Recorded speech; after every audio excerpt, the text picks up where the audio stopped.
किसी शहर के रेलवे स्टेशन पर एक भिखारी रहता था। रोज वो ट्रेनों में भीख मांगकर अपना पेट भरता था। एक दिन उसकी नजर एक सूट बूट पहने लंबे आदमी पर पड़ी। उसने सोचा इससे जरूर अच्छे पैसे मिलेंगे।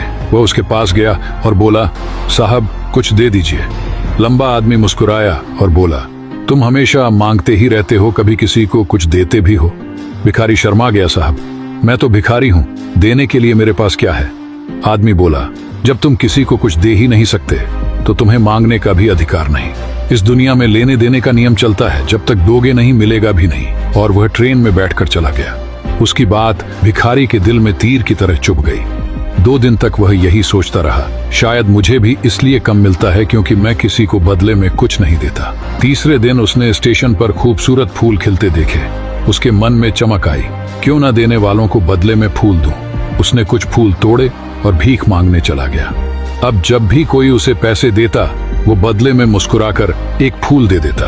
लोग खुश होते और उसे पहले से ज्यादा पैसे देने लगे।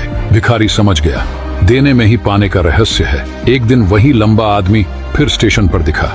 भिखारी दौड़कर गया, साहब आज मेरे पास आपको देने के लिए फूल है, आप मुझे पैसे दीजिए, बदले में मैं आपको फूल दूंगा। आदमी मुस्कुराया, वाह अब तुम भी एक व्यापारी बन गए। भिखारी की सोच बदल चुकी थी। अगले दिन से वह स्टेशन पर नहीं दिखा। 6 महीने बाद वही स्टेशन 2 सूट बूट पहने व्यक्ति आपस में मिले। एक बोला, कहो पहचाना?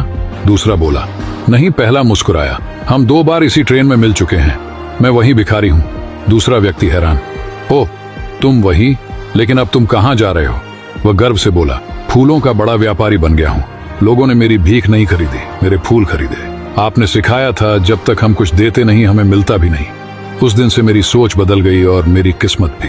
दोनों मुस्कुराए और आगे बढ़ गए। इस कहानी की सीख सफलता हमारी सोच में छुपी होती है। तुम खुद को जैसा मानते हो, जिंदगी भी तुम्हें वैसा ही बना देती है। इसलिए खुद पर भरोसा रखो और देने की आदत डालो, किस्मत खुद बदल जाएगी।